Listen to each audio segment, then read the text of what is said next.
Welcome back. Now Matt Fry takes a closer look at two local restaurants that are undergoing recent changes. The next time you walk into Cordova's, you might be surprised at what you see. And you might not even be at Cordova's. The local restaurant is switching some things up. The reasoning behind the switch is a result of a change in ownership of the restaurant this past October. New co-owners Brent Boyle and Jeremy Redrock felt like it was time for a new phase.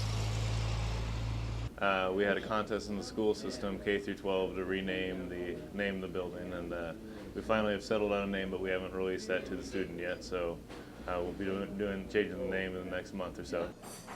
Adjustments to the restaurant, besides a new name, include repainting all the walls and giving the restaurant a new feeling when you come to sit down and eat. There are some things, on the other hand, that won't be very different in the new restaurant. Basically, food and things like that, we have so many regulars that have a particular favorite.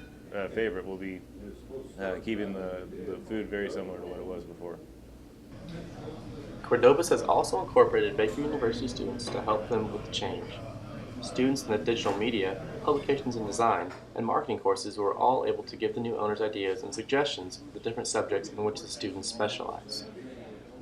We'd never gotten into something that would be used in real life, so it was more of a life situation, and it was kind of interesting. It was really fun to do, and I'm also in the digital media class, and we made a website for them. So I also got a chance to make the menu correlate with the website, so that was pretty cool. The Melange apron is also going through some recent updates. Besides making changes to the interior and exterior appearance, executive chef Marco Lonergan has revamped the menu, adding new kinds of burgers as well as seafood. Lonergan hopes that all the changes will help the restaurant appeal more to Baker students. So we've actually decreased some of our menu pricing to accommodate the students. I know that a lot of them don't have a lot of extra spending money, and we're right within walking distance of the university, so we have kind of trimmed back a little bit and made it more accessible for students to come and enjoy our food and beverages here. Despite the different reasons for changes being made to restaurants in Baldwin City, Baker University students have new options for local dining. Thanks, Matt. Now we're going to send it to Nick Williams and Ryckey Harper for this week's What's Bugging Us at Baker. Welcome all your viewers to this week's special edition of Sports Center, What's Bugging Us here in the Mac Lab. I'm Nick Williams. And I'm Ryckey Harper. And guess what's bugging us this week? These brackets. Now, Ryckey, tell me about your bracket buster. What killed me had to be Notre Dame losing to Florida State. From a number 2 to number 10, Florida State killed them. I mean, they blown them out, really killed it, because I had Notre Dame at least going to an Elite 8. What about you, Nick? Pittsburgh. The Pittsburgh Panthers losing to the Butler Bulldogs. Now, you have to give a lot of credit to that Butler team, a team that made it to the Final Four a year ago before losing to a great Duke Blue Devil team, but I wasn't expecting this game to be close at all. Speaking of the Duke Blue Devils, I thought they was at least going to get contested with the Texas Longhorns, but unfortunately, Texas couldn't get past Arizona. That also killed it, because I thought Texas would have had a good chance of going to the Final Four.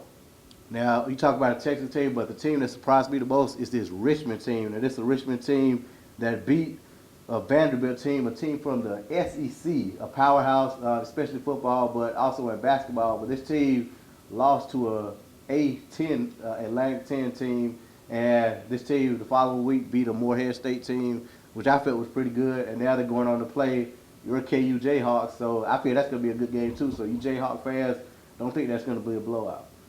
And that's what's bugging us this week. Thanks, guys. Now for this week's Baker Beat, we send it to Clarence Scott, who asked students which team they're rooting for March Madness.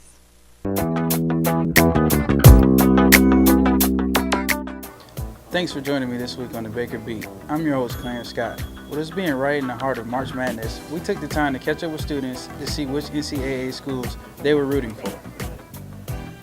I think I'm going to go for KU in the March Madness. For March Madness, I'm definitely cheering for the home team, San Diego State. Go Aztecs. You know, I'd like to see the University of Florida take it all the way, but, you know, them Avila Eagles is looking pretty tough right now, so. I'm Orlando Soto, and it's all about them Tar Heels. All right, I was going for Syracuse, the boys from upstate. They got knocked out, so I'm going to have to go with Butler. Butler all the way, #1, baby. I have Duke in the tournament.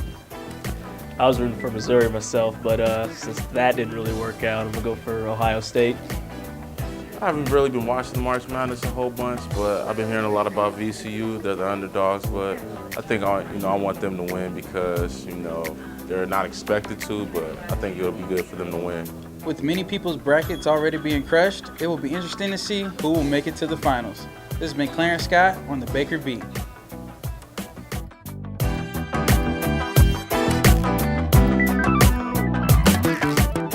Thanks, Clarence. Stay tuned because up next is Sports Chat.